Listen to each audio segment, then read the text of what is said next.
I was aware of the project through a colleague, and I was just so pleased that some people had the courage and the guts to, you know, kind of demystify mental health, which is so much bigger than people give it credence for, because everyone's kind of, you know, scared of the judgment and everything. It gets judged. You feel shame. Yeah.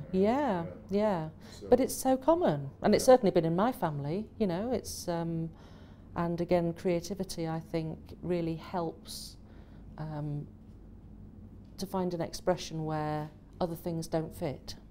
It definitely touched a nerve.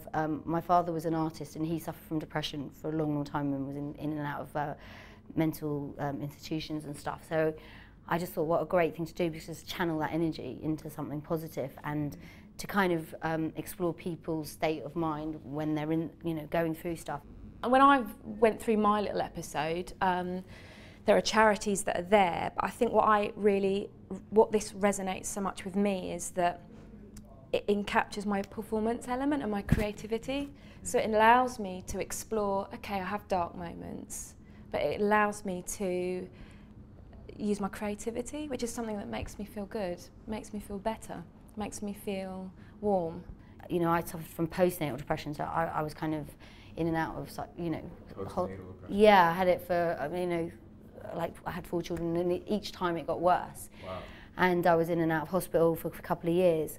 And you know, the one thing that kind of kept me alive, I reckon, at that time was writing. You know, I wrote scripts, poetry, drawing, doing things, because otherwise it's just, I mean, it is so painful. So if you just put it something out there, it just kind of helps. And then now I can kind of look back and I can draw from that time, you know, now, even though I've kind of, you know, my depression's gone.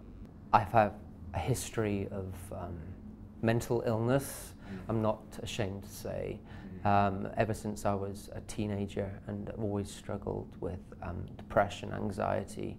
And when this project, if you want to call that a project, came out, it was wonderful because it was almost like a family being born, and you know, everyone had the empathy, and you could paint, draw, speak, shout, scream, and everyone was in the same boat.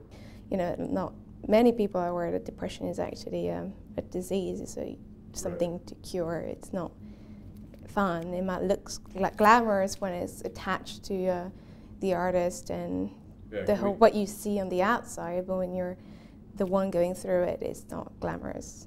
I had a lot of loathsome feelings towards myself for a long period of time, but it's good to blossom with little episodes, and it's really helped me. And you know, avoiding the cliche, it really has, because I have been given the ability to do that.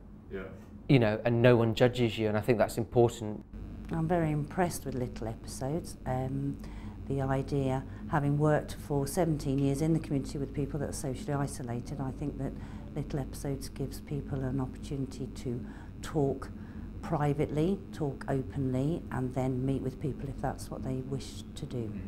How do you find the mixed media platform of that? I think it will encourage a lot of people. I think that the people who have talents, it's a forum for them. People who appreciate people's talents, it's a forum for them also.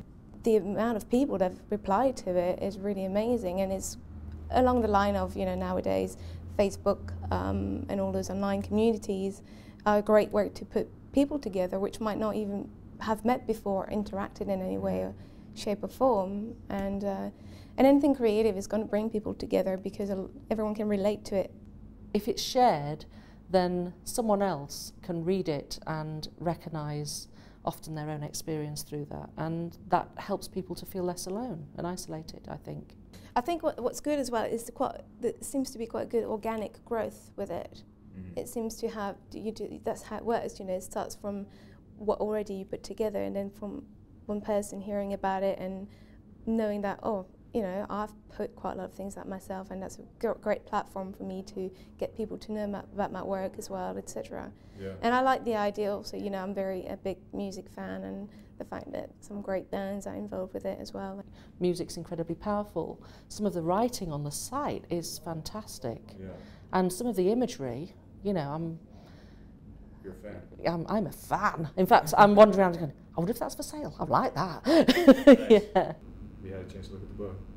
I've got 3 in my bag Aha, all right. that I will.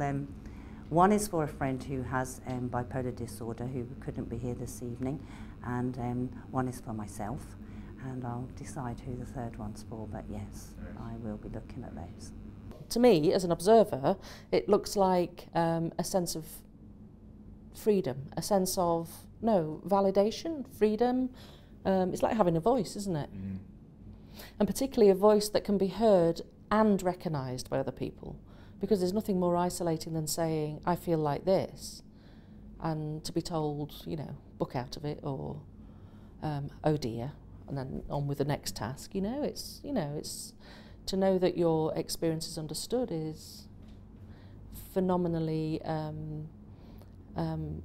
comforting, and I just think it's important in validating as well. So you think what Little Episodes is doing is valid, is worthwhile? Absolutely. Yeah, I really do. I really, really do. Yeah. It's filling a niche that wasn't there. This is an open door. Mm-hmm. I don't think things need to be behind closed doors. This is normal stuff. It's being human.